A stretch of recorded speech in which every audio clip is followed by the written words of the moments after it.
아 그러면 얘기 나온 김에 우리 윤석열의 그 어차피 감옥 갈 건데 네. 감옥 생활을 좀 시뮬레이션 해주시겠습니까? 시뮬레이션은 일단 들어갈 때 누구나 다 거쳐야 될 엉덩이 까는 거. 네네. 검신을 해야죠. 검신.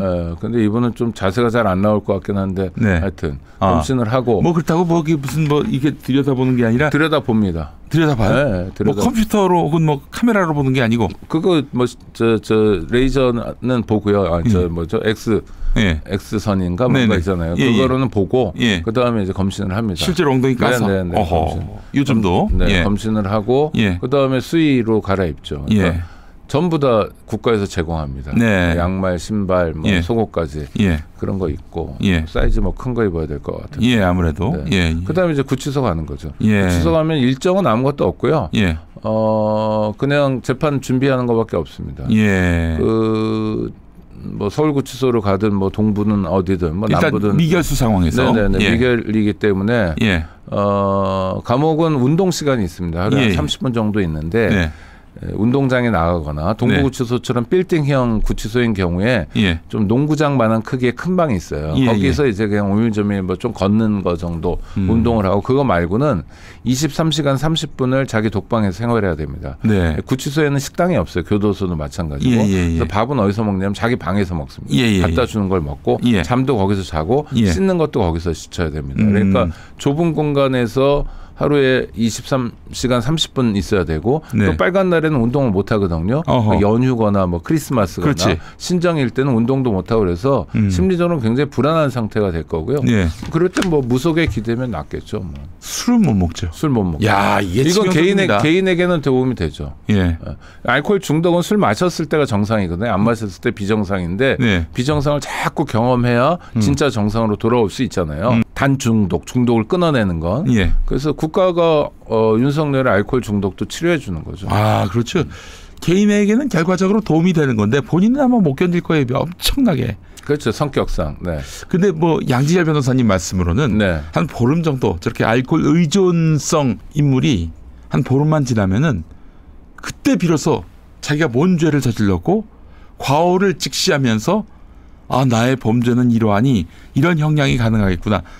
비로소 자기 객관화가 된다는 거예요. 근데 뭐 일반적인 사례는 그럴 수 있을 것 같은데 윤석열 같은 사람이 보름 지났다고 자기 객관화를 할까는 좀 의문입니다. 아, 의문입니까? 모르겠어요. 이 사람 아니 그러니까 우리가 보통 그 사람이 거짓말하거나 앞서 방송에서도 뭐 구약 성경 다 외우고 이런 거 있잖아요. 이럴 때 떨림이 없잖아요.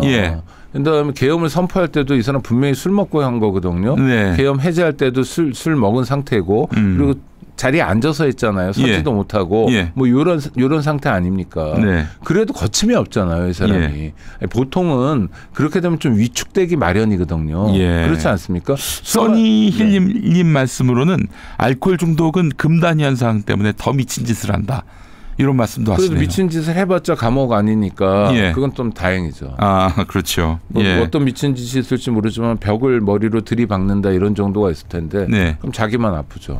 벽은 튼튼하고. 누구를 해치지 못하니까 감옥은 안전한 공간입니다. 기왕이면 저 새로 지은 서울 동부구치소로 갔으면 좋겠습니다. 그 벽을 쳐봐야 뭐. 아니 뭐 서울구치소는 안양교도소 되게 오래됐는데요. 안양교도소 벽도 튼튼합니다.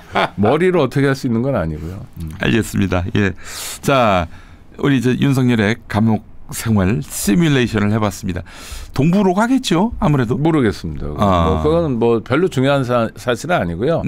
아마 서울구치소로 갈 가능성이 높을 것 같아요. 왜냐하면 재판이 서울중앙지법을 중심으로 서초동을 중심으로 진행되는데 서초동에서 가까운 곳은 서울구치소거든요. 그렇죠. 과천에 있기 때문에 그래서 그곳일 가능성이 높고요. 그러니까 동부구치소는 동부지법 지방법원 바로 옆에 있습니다. 동부지검 바로 옆에 있고 일종의 법조 타운으로 있는데 그러니까 그 관할 따라 간다 이렇게 보시면 되고요. 그래요. 알겠습니다. 아니 조국 대표도 서울구치소에 계신데 만날 수도 있겠네요. 운동할 때. 뭐 그럴 수도 있는데 조국 대표는 아마 곧 다른 데로 갈 것 같습니다. 기결수니까. 서울구치소가 의왕에 있죠. 과천 옆에. 기결수도 서울구치소에서 수감된 경우도 있습니다. 하고요. 또 다른 데로 이송 가기도 하고요. 지방 같은 데로 갈 수도 있고요. 지금 최상목이 회견한 다음에 환율이 급등하고 있고 주식시장이 더 폭락하고 있다. 예, 이런 소식이 또 전해지고 있네요. 아니, 당연한 겁니다. 한국 정치가 불안정하다는 걸 네. 경제부총리가 대놓고 전 세계 사람들한테 알린 거예요. 글쎄 말이에요. 이거 참 이해할 수 없는 짓을 한 거예요. 주식을 갖고 있으면 지금 당장 팔아버리세요. 이런 거잖아요. 예. 원화랑 바꿔주면 안 돼요. 이런 메시지를 한 거예요. 정말 오늘 중요한 날에 중요한 상황, 경제 관료들이 예. 이렇게까지 경제를 망가뜨린 적은 없었어요. 예, 예. 근데 대놓고 예측되는 상황에서 이 빤히 예측이 되잖아요 지금. 그런 상황에서 이 사람이 이렇게 하는 거 알고도 이런 거죠. 그러니까 더 악질적이죠. 그 한 줌도 안 되는 정권을 지키려고 이런 짓까지 벌입니까? 혹시 이런 뜻은 아닐까요? 내가 겉으로는 그 한덕수가 아웃돼서 내가 덕을 입는 이 모습을 비치는 게 내 이미지 메이킹에 별로 도움이 안 되니까 뭐 결국 그렇게 한덕수가 아웃되면은 내가 받긴 받겠습니다만은 내 마음은 원래 이걸 원하는 것이 아니었습니다. 뭐 그런 것은 아니었는지. 그러니까 저는 관료들이요. 예. 대한민국 관료 체계가 얼마나 문제인지 한덕수, 최성목 같은 사람이 보여주는데 네네. 예를 들어 원달러 환율이 오르면 당장 타격을 입는 게 수출 기업 같은 거잖아요. 네네. 원자재를 다 수입해야 되는데 똑같은 원자재를 갑자기 비싼 가격으로 사는 꼴이 아닙니까? 그렇습니다. 그럼 수출하는 원가도 올라가고 그럼 올라가는 원가를 누가 사주겠어요? 그러니까 경쟁력이 떨어지는 거예요. 그다음에 우리가 식량 자금률이 25%밖에 안 되는 나라기 때문에 먹을 것부터 다 수입을 해야 되거든요. 그럼 국민들의 밥상에 오르는 그 이제 식자재들이 그렇지. 가격이 오르는 거예요. 물가가 오르게 되면 요새 가뜩이나 경기가 안 좋잖아요. 경제가 잘 돌아가는 상황도 맞습니다. 아닌데 물가가 오르면 고통받는 사람들이 너무 많아요. 특히 서민들이 그래요. 근데 이 작자들이 먹고 살만 하니까 급여도 괜찮고 그다음에 관료 그만두면 뭐 김앤장 등 로펌에서 고문으로 부지런히 모셔가니까 서민들의 삶, 서민들의 애환을 전혀 모르는 거예요. 아이고. 자기가 어떤 결정을 했을 때 자기가 무슨 말을 했을 때 그게 국민들에게 어떤 영향을 미치는지를 생각하는 작자들이라면 이렇게 못하죠. 이거요. 내란 끝난 게 아니라 내란 사태가 계속되고 있는 겁니다. 오늘 한겨레 사설도 제목이 그렇습니다. 내란은 지금 계속되고 있는 거예요. 그러니까 우리 국민들의 트라우마도 지금 가라앉지 않고 있어요. 야 이제 탄핵됐으니까 한 곱이 넘겼나 보다 생각을 했는데 아니야. 이 내란 세력이 대통령 대행을 하고 있고 아직도 국정 전반에서 지금 그 발목을 잡고 있고 뭐 지금 또 블랙 요원인가 35명은 지금 아직 부대로 돌아오지도 않았다고 하고 살상 무기를 들고 다니고 있고 우리 국민들이 계속 자다가도 문득 새벽에 깨서 스마트폰을 이렇게 봐야 되고 뭐 새로운 소식이 있나 없나 뭐 없나 뭐 어떻게 된 거지 이런 거고 지금 송년회 하면서 뭐 직장이든 어디든 뭐 친구들 만나가지고 그래도 뭐 저 술잔이라도 기울이고 그냥 한 해 동안 수고했다 뭐 내년에 화이팅 해보자 뭐 이런 얘기 할 때인데 좀 다들 나라 걱정만 하고 있잖아요. 아니, 나라가 국민을 걱정해줘야지 국민이 나라 걱정하는 게 이게 나라 꼴이 뭡니까 이게 일부 내란 세력 때문에. 헌법재판소에서 오늘부터 이제 또 탄핵 심판이 시작됩니다. 윤석열이가 오늘 뭐 변호사 선임도 안 해가지고 쌩까는가 보다 했는데 그 자신이 법률 대리인이라고 자처하는 석동현 씨가 오늘 변호사 선임하고 선임제 내고 재판에 임하겠다. 뭐 오늘은 뭐 당장 윤석열이가 나갈 것 같지는 않은데 어떻게 전망하세요? 탄핵은 뭐 당연히 100% 인정이 되죠. 인용이 되는 거는 저는 어려운 문제라고 생각되지 않습니다. 물론 대한민국은 앞서 말씀드린 것처럼 상상 그 이상의 일도 벌어질 수 있기 때문이지만 법조인의 양식으로 그러지 않을 거다라고 하지만 이상한 법조인 또 뭐 무속에 빠진 법조인이 있을 수도 있으니까요. 그래서 이제 헌법재판 체제가 6명 체제에서 9명 체제가 되는 게 곧 정상화되는 게 되게 중요한 관건이고요. 정상화되지 않더라도 6명에서 심리 할 수 있으니까 가야 된다고 생각합니다. 저는 그래도 헌법재판관들이 지금 국가를 걱정하고 국민의 기본권을 걱정하는 것 같은 태도로 일관하고 있어서 헌법과 법률에 따라서 움직이려고 하는 모습을 보이고 있어서 천만다행인데 그중에 한 분은 부친상을 당했더라고요. 그럼에도 부친상이라는 건 정말 큰일이거든요. 개인에게. 그럼에도 헌재에 출근하고 왜냐하면 지금 당장 해야 될 일이 있으니까 이건 공직자로서 상당히 본받을 만한 태도 아닙니까? 이런 헌법재판관들이 대한민국 헌법을 수호하기 위해서 존재하기 때문에 저는 국민들이 그 문제까지 크게 걱정하지는 않아도 된다라고 생각합니다. 예, 알겠습니다. 일단은 파면으로 가는 건 맞는데 네. 이게 지금 또 쟁점이 내란죄를 주로 다루는 거 아니겠습니까? 그런데 최대한 시간을 끌어가지고 헌법재판관 두 분이 또 이제 네네. 임기가 만료가 돼가지고 4명이 된단 말이죠. 근데 뭐 한덕수에 이어서 최상목도 헌법재판관 추가 임명하지 않는다. 이런 참 황당한 상황이 발생한다면은 4명이 되는 순간부터는 뭐 아무런 결정도 못 하게 되잖아요. 네, 근데 크게 걱정 안 하셔도 되는 게 노무현 대통령에 대한 탄핵 심판은 2달 걸렸고요. 박근혜 전 대통령 같은 경우에 석 달 걸렸습니다. 그럼 박근혜는 어떠냐면 최순실하고의 관계가 되게 중요하잖아요. 국정농단의 실체가 어느 정도가 있었냐, 정말이냐, 이게 그냥 의심이냐 이런 거잖아요. 그걸 가지고 석 달을 심리를 했어요. 탄핵 소추부터 심판까지가 석 달이 걸렸는데 문제는 윤석열의 경우에는 심판 내용이 굉장히 단촐합니다. 네. 그렇죠. 내란의 밤에 우리가 다 봤어요, 그냥. 그러면 그러니까 너무 간단해요. 국무회의를 했다. 국무회의 했는데 회의록은 있니? 뭐 근거가 있니? 없어요. 그다음에 국회 통보해야 돼요. 통보했니? 안 했어요. 그다음에 경찰로 국회를 막았어요. 군대를 국회에 보냈어요. 군병력을 투입한 곳이 물론 양구군청 같은데 뭐 강원도 고성군청도 있었대지만 실제로 투입한 곳이 2군데인데 헌법기관인 국회와 헌법기관이 선관위밖에 없었어요. 아니 이거를 파면 안 하면 어떡합니까? 그러니까 이게 저는 글쎄요, 뭐 제 생각엔 1월 달이면 될 것 같은데 그건 너무 낙관적으로 잡은 거니까 설 지나면 뭐 한 2월 중순이면 탄핵 인용을 할 거다. 그래서 헌법재판관 2명의 임기가 마무리되는 4월 달까지 우리가 걱정할 일은 없을 거다라고 봅니다. 네, 정말 양식대로 되면 참 좋겠는데. 윤석열이가 워낙 아주 악질의 법기술자이기 때문에 악질 또 저질이죠. 저질해. 그래서 어떻게든 이 탄핵 심판을 질질 끌고 당연히 형사 재판도 질질 끌 것이 확실해서 더 이상 뭐 자격이 불이익이 없도록 하는데 뭐 온 힘과 정성을 기울일 것이다. 이런 얘기들이 나오고 있거든요. 아니 그러니까요. 공수처가 지금 소환 요구를 했잖아요. 한 번 했는데 안 왔어요. 2번 했는데 안 왔어요. 3번째 했잖아요. 이번 일요일 날 오라는 거예요. 빨간 날로 이제 골라서 하고 있습니다. 왜냐하면은 휴일이어야 딴 사람들이 안 나오고 그러니까 뭐 경우상에도 뭐 여러 가지 어려움들이 그러니까 공수처가 일을 잘하는 거죠. 왜냐하면 평일 날로 잡으면 경호 문제를 가지고 시비를 걸 테니까 빨간 날로 한 거예요. 그날 아무도 없으니까 그냥 오시면 된다고. 경호 걱정하지 말라고 이런 거예요. 저 2차 때 소환에 불응하면 바로 체포영장을 청구할 것 아니냐 뭐 이런 얘기가 많았는데 공수처장이 좀 답답하고 막 고구마 드신 분처럼 답답했는데 3차로 왔잖아요. 그럼 3차가 진행된 다음에 3차의 소환에 응하지 않았을 때 공수처의 선택은 딱 하나밖에 없어요. 체포영장으로 가는 겁니다. 그러면 윤석열을 체포하게 되는 거예요. 그러면 일요일이잖아요.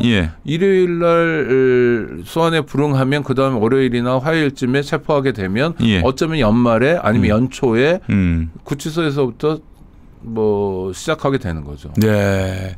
근데 그 사이에 또 특검이 빨리 구성이 돼서 그래서 이제 특검이 기소를 해야 할 텐데 20일 안에 그게 될 것인가. 일단 체포를 해놓고 이 공수처도 열흘을 묶어둘 수 있는지 20일을 묶어둘 수 있는지 이게 불명확한 상황에서 여태 또 공수처가 구속을 제대로 한 적이 없었기 때문에 그래서 이 여러 가지로 지금 구속해도 문제다 이런 얘기들이 나오고 있습니다. 뭐 조직마다 부처 이기주의 같은 게 좀 있어서 공수처가 여태까지 보여준 활약이 없어서 공수처라는 조직에서 일하는 사람들은 공수처가 잘 되면 좋잖아요. 거기에 있는 검사들도 공수처가 활발하게 활동할수록 자기가 나중에 개업하고도 영업도 잘할 거 아닙니까? 매출도 올라가고 그러니까 부처 이기주의가 있어요. 공수처는 윤석열 체포를 통해서 윤석열 구속을 통해서 그동안의 오명을 씻어내고 싶은 욕구가 있는 겁니다. 그래서 크게 걱정할 필요는 없고요. 기소가 뭐 검찰을 통해서 되든 또는 특검을 통해서 되든 그것도 저는 아주 중요한 본질적 관건은 아니라고 생각해요. 윤석열이란 희대의 악당을 심판하는 건 생각보다 어려운 일이 아닙니다. 왜냐하면 범죄를 너무 대놓고 저질렀고요. 그다음에 지금 무슨 사령관들 이런 친구들 구속되기 전에 국회 나와서 다 진술을 했거든요. 그게 물론 뭐 유죄 판단의 증거로 쓰이진 않지만 그 내란 사태를 이해한 아주 중요한 정황들이잖아요. 윤석열이 대통령 신분으로 뭐 예를 들면 특수사령관에게 여러 차례 전화 걸어서 뭐라고 그랬다. 경찰청장에게 여러 번 전화했다. 뭐 이런 진술들이 많지 않습니까? 이게 그러니까 실질적 진실을 밝히는데 굉장히 도움이 되거든요.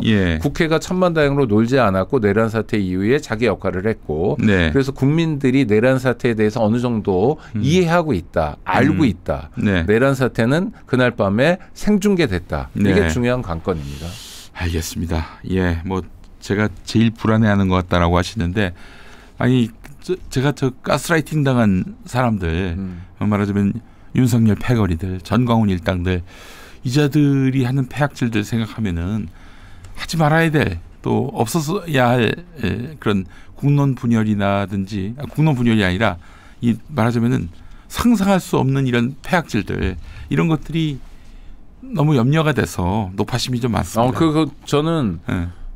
저는 우리 김 선생님 말씀에 전적으로 동의합니다. 뭐냐면 우리가 긴장을 풀 수는 없어요. 그렇죠. 그 긴장을 풀 수 없다는 걸 어젯밤에도 시민들이 보여줬고 내일 광화문에서 시민들이 또 보여줄 겁니다. 내일 굉장히 많은 사람들이 나올 거거든요. 한덕수가 사람 불러 모으고 윤석열이 사람 불러 모으고 또 오늘은 최상목이도 사람들을 불러 모으는 거예요. 우리의 나라, 우리의 민주주의, 우리의 시스템, 우리의 헌법 체계는 우리가 지켜야 된다라고 생각한 각성한 시민들이 굉장히 많습니다. 지난 주말에 남태령에서 보여줬던 그 열정. 밤샘의 그 열정은 그날마다 제일 추운 날이에요. 올겨울 가장 추운 날이었어요. 글쎄 말입니다. 그래서 그날 밤을 보면서 전봉준이 130년 만에 진짜 한성에 들어왔구나. 그 어떤 사형당하기 위해서 넘어온 게 아니라 들어왔죠. 끌려왔죠. 그다음에 그래서 압송당했는데 너무 감격을 했던 그런 지난 밤이었는데 우리 국민들이 역사를 이루고 있는 것 같아요. 공수처가 체포를 할 수 있을까? 그럼요. 합니까? 하죠. 바보들도 해요. 1,480원이 또 돌파됐다는 소식이 지금 전해지고 있습니다. 우리 최상목이 아주 큰 역할을 했네요. 그러면 오늘 뭐 1,500원을 넘어서 1,500 얼마, 뭐 50원대, 뭐 이런 식으로 아주 끔찍한 결과가 나올 지금 해외에서 원자재 들여오는 뭐 철강 그리고 다 해요, 다. 석유. 뭐 하나하나 꼽을 거 없이 다 해요. 대한민국은 대외 의존도가 매우 높은 나라잖아요.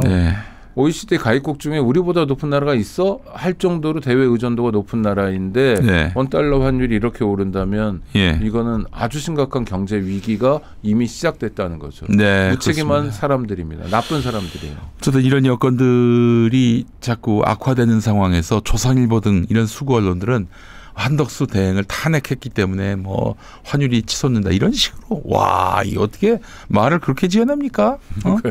거짓말도 자꾸 하다 보면 버릇이 되는 거고 거짓말을 했을 때 떨림이 없는 존재들이 좀 있어요.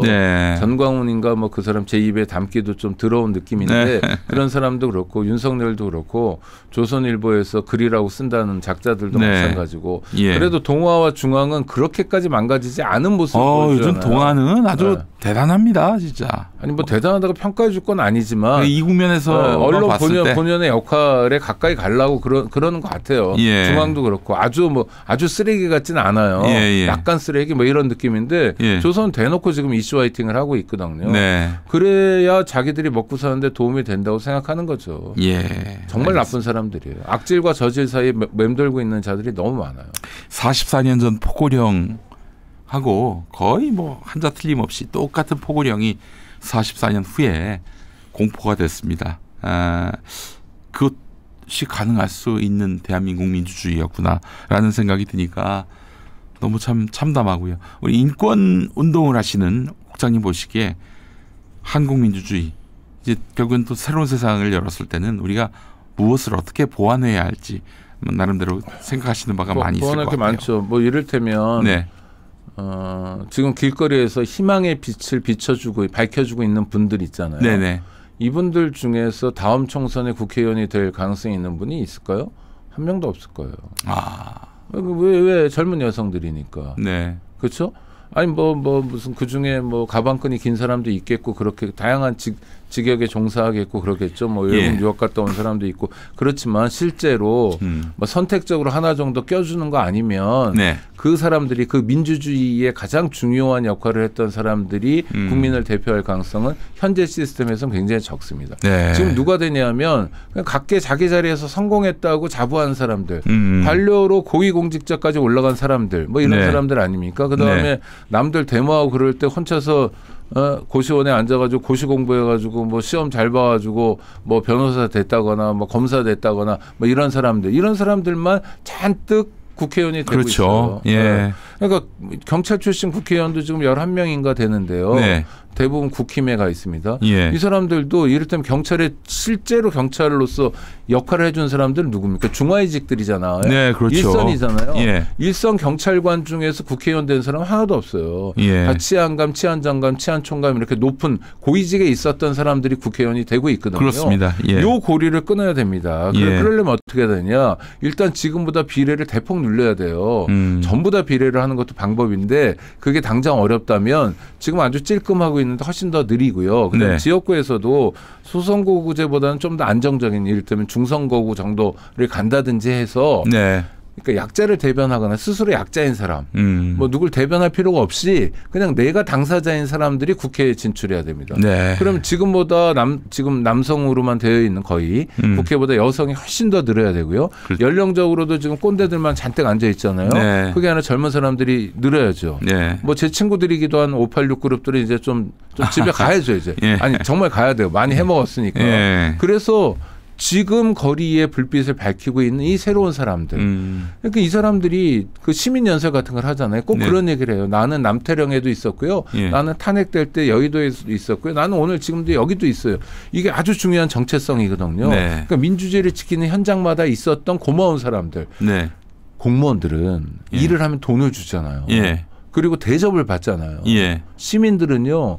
그 엄동설안에 왜 이런 내란 사태는 꼭 겨울에 벌이는 거예요. 나쁜 놈들이. 따뜻한 봄도 아니고 이 엄동설안에 옷 몇 개씩 껴입고 길거리에 앉아가지고 추위에 바들바들 떨면서 자기 돈 써가면서 합니다. 자기 돈으로 선결제하고 자기 돈으로 뭐 사탕 하나라도 초콜릿 하나라도 사서 나누고 있어요. 이런 놀라운 대동세상을 만든 사람들이 국회의원이 될 수 있는 구조를 만들어야죠. 그러면 훨씬 더 안전해지고요. 관료들이 국회의원 되는 거는 이 당이든 저 당이든 막아야 됩니다. 적어도 민주당이 촛불과 함께 한다면 희망의 빛과 함께 한다면 민주당에도 관료 출신들 너무 많아요. 관료로 성공한 사람들 너무 많아요. 고향이 전라도여서 민주당에 와 있는 사람들 너무 많아요. 고향만 경상도면 이 당에 안 있을 사람들 되게 많아요. 그러니까 다음번에는 좀 더 속가내야죠. 그렇죠. 그래서 희망의 빛이 국회에도 들어가줘야 됩니다. 야, 이게 촛불을 또 이렇게 시민들의 저항을 자기들의 어떤 그런 출세의 발판으로 삼는 인간들이 너무 많아요. 우리 사회에. 그렇죠. 이제 그 시민들이 직접 주체가 돼서 주역이 돼서 이렇게 광장에 촛불과 깃발을 든 사람들이 세상을 바꾸는 주역이 될 때 이 비로소 진짜 정치가 한 단계 올라서는 거거든요. 저처럼 직업으로 운동을 하는 사람들 중에도 그런 사람들이 꽤 있어요. 그런 판이 벌어지면 되게 신나하고 다음에 내가 비례대표 몇 번이겠지 이러는. 또 앞자리에 앉고 앞자리에 앉는 걸 절대 포기하지 않고 이런 사람들 꽤 있거든요. 그런 사람들에게 줘야 될 욕은 성경책에도 많이 나오죠. 하느님의 집을 뭐 도둑의 소굴로 만들어내고 이런 사람 정말 심판받아야 될 사람들인데 그런 사람들이 이제 그만하고요. 어느 단체 대표 이런 거로 연설하는 건 그만하고. 그만해야죠. 그것도 비례를 갖추면 좋겠어요. 20대 여성이 제일 많으면 20대가 제일 많이 발언하고 그다음에 30대 여성이 많으면 30대가 제일 많이 발언하고 그럼요. 뭐 70대 60대 남자 노인들은 그 숫자만큼만 발언하고 이랬으면 좋겠어요. 광장도 지금 민주주의가 정착되고 있거든요. 그래서 부르는 노래들도 바뀌고 있잖아요. 그렇죠. 이게 우리 국회도 바꾸고 나중에 뭐 청와대도 바꾸고 하면 대한민국은 그전과 달리 정말 민주주의 모범 국가가 될 수 있죠. 아휴, 검사들이 뭐 대한민국 국민을 얼마나 대표할 수 있다고 검사들로 드글드글한 이런 국회, 특히 국민의힘이 그 구조가 너무나 좀 한탄스럽고 한심합니다. 오늘 오창인 국장님 모시고 너무 귀한 말씀 잘 들었습니다. 감사합니다, 국장님. 네, 불러주셔서 감사합니다. 또 모시겠습니다. 네.